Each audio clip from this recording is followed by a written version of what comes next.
Yo, what's up mga ka-backyard? Welcome back sa aking channel. So, ngayong araw, ang topic natin ngayon ay naubusan nga ako ng mga sinking pellets, yung mga gaps na ginagamit ko sa aking mga goldfish. So, yun nga guys, at ngayong araw ay gumawa ako ng DIY fish food.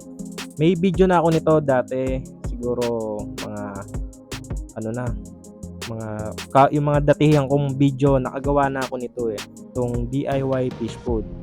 Bali, eto lang, uulitin ko lang guys, papakita ko sa inyo yung aking ginagawang DIY fish food pag yung gantong wala ako talagang maibigay sa kanila na sinking pellets.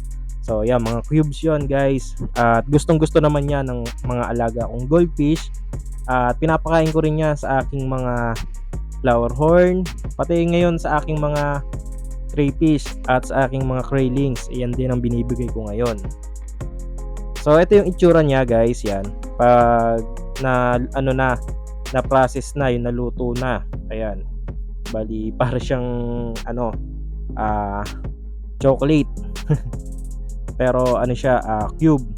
So madali lang naman yan guys yung pagkakagawa nito. So kung gusto nyo tong gantong DIY fish food na alam nyo high protein, pero high protein talaga to, nandun sa aking mga video dito sa aking YouTube. So ginamitan ko to guys ng vitamins, tapos syempre ang hindi mawawala dyan yung egg, tapos tong ating tong ating granules na bali mga feeds ko to sa mga guppy. Yan. Ito yung ginagamit ko guys dito sa aking paggawa ng DIY fish food. Tapos ito yung ating salmon oil, yung fish oil. Yan. Tapos ayan, gumagamit din tayo dyan ng ascorbic acid, kahit na vitamins guys. Tapos hindi din mawawala dyan yung ating spirulina powder. Tapos eto, sinama ko na lang to, dinagdagan ko na lang nito yung mga nabili ko kay Nature. Ayan, nilagyan ko ng DAP nya, tong bloodworms. So i-mix mo lang yan, tapos pagka mix mo, i-steam mo lang. Tapos saglit lang yun, siguro mga 10 minutes, okay na yun. Bali magiging ganito na yung nya mangyayari. Tapos yung texture nya guys, makunat. So subukan natin dito sa aking flower horn na bago. Ito yung aking bagong flower horn na female. Ayan. So hinahabol niya, at ang kagandahan nito guys, kailangan maganda yung pagkakaluto mo para pag kinain hindi siya masyadong makalat o hindi mabilis madurog. Kasi kung mabilis madurog, mabilis mapupulot yung tubig mo, at yun nga, lagi kang maglilinis. Pero yung gantong texture ng ginagawa ko sa mga goldfish ko ay talagang mabilis dumumi yung ating tubig doon. Bali, ang ginagawa ko doon, sa umaga hanggang hapon na pagpapakain nito, sa gabi, nagwa-water change na ako dahil asahan mo, maraming poop, lalo pag yung nag-power feed ka sa kanila. Ayan, katulad nito guys. Bigyan natin.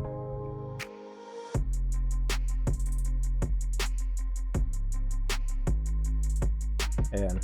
Bali, siya, gustong gusto yan ng mga alaga ko. Pero matagal akong gumawa uli nito guys siguro 2 months bago gumawa uli nito, dahil yun nga, pag emergency na kailangan na. Tapos binigyan nga pala tayo ni Sir Hero Cruz ng dwarf na lotus. Yan, itatanim natin to doon sa aking MB farm. Yan. So maraming salamat Sir Hero Cruz dito sa binigay mong dwarf lotus, at sana ay maparami ko, dahil yung binigay sa akin ni Sir Mark, inubos ng aking crayfish. So yun yung pagkakamali ko. So yun nga. So bibigyan din natin yung ating mga alaga doon sa kabila. At ayun, nandito na ako guys sa aking MB farm. So yun nga, at sobrang init guys, kaya ang bilis maubos ng tubig natin dito sa aking trapal pan. So madali lang naman dagdagan kasi may mga nakaabang na dyan na gripo na bubuksan mo na lang guys para malagyan ng tubig ulit tong ating mga trapal pond. Tapos yun nga, yung ating mga nilagay na Krylings ay sisilipin natin guys kung okay ba sila, kung malalakas ba sila, at kung lumalaki ba sila.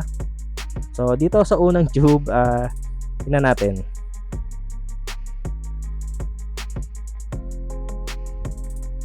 At ayan nga, tingin ko ay medyo lumaki na nga sila dito. Ayan. So tingin pa tayo guys ng mga tube.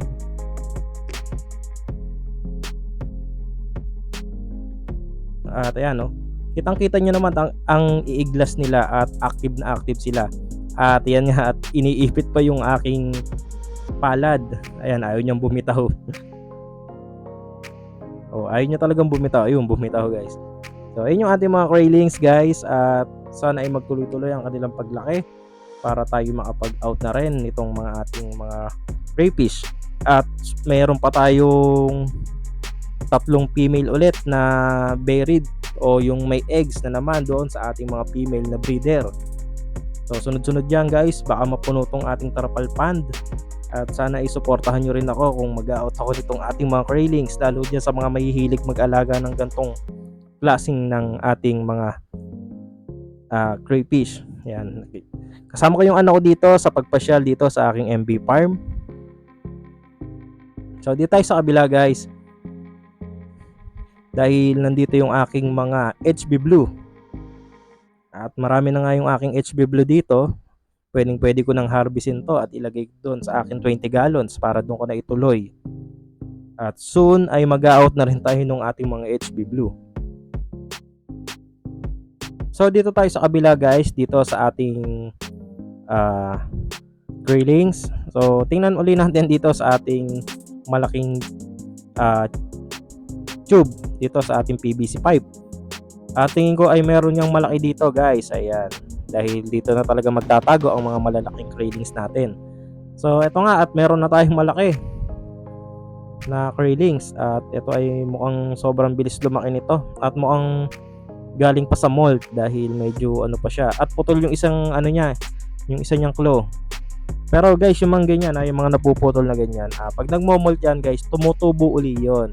So wag kayong mag-alala kung makakabili kayo ng mga putol yung isang claw, dahil ano naman yun, tutubo yon guys. Tapos nandito ang ating mga danyos. Ayan, no? So sisigla ng ating mga danyos dito, at marami na rin tayo ditong mga anak ng danyos, at yung iba nga ay may mga kulay na guys. So ganyan lang yung pag-aalaga ko ng mga danyos. Yan, hinahayaan ko lang dyan. Bali ang pinapakain ko yung mga breeder ko, tapos yung mga malalaglag na feeds noon ay yun yung kinakain ng aking mga maliliit na danyos. Tapos yung mga hindi makakain agad ng mga danyos na maliliit ay pupunta dito sa ating bottom para kainin naman ng ating mga ARC. So meron pa palang maliliit na PVC dito. Ililipat ko na to dahil need to ng ating mga Krylings. Dahil yung mga nilagay ko dito sa aking Rev Tab ay sure na malalaki na to. Siguro baka mga 2.5 inch na ang size nito. So meron tayong ilang piraso dito na pwedeng i-out guys sa mga malalapit dito sa aking area dito sa Binyan, Laguna. I-message nyo lang ako para kung gusto nyo mag-start ng pag-aalaga ng ARC, ng crayfish, ay mag-start na kayo. Madali lang naman kung may aquarium kayo. Tapos dun nga, makakatipid kayo pag yung mga maliliit pa yung kukunin nyo. Lalo mga 2.5 ay 2 inch to 2.5 to 3. Yun. Kasi mura lang yun guys. So hindi ko makita yung aking mga ano dito. Kailangan nating gamitan ng net kung may aangat natin. So nandito yung isa nakita ko na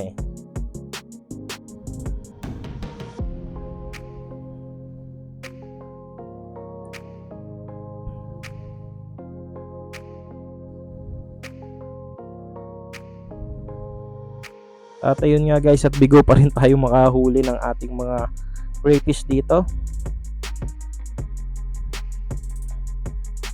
Siguro nandito na sa isang side to, itong mga to.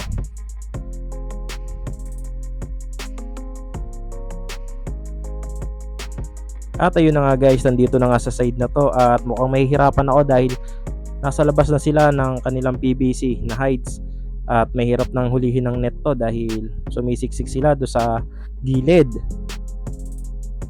At ayun nga, at bigo pa rin ako, so tigilan ko na to guys dahil hindi talaga ako makahuli. Tapos nandito nga pala yung ating mga danyos na electric green. Tingin ko ay wala pa ring fry. So hindi ako makapagpa-fry nitong ating mga mga long pin. Tapos silipin ko na tong ating mga red balloon platies. So hindi ko pa rin maasikaso yun at hindi ko pa rin maripat yung breeder dahil maikli lang yung time ko para makapasyal. So yun, siguro hanggang dito na lang muna ang ating video. At sa susunod ay naman tayo, papasyal naman tayo sa mga available na pwedeng puntahan ng ating mga ka-backyard. So maraming salamat guys at hanggang dito muna ang aking video. Sa mga hindi pa nakakapag-subscribe, subscribe na po kayo at huwag kalimutan mag-comment at mag-like dito sa aking video. Even when you feel low, you can still go. Even when you feel slow, you can still go. Even when there's no hope, you can still go. I never answer to no, man, I still go. Go, go.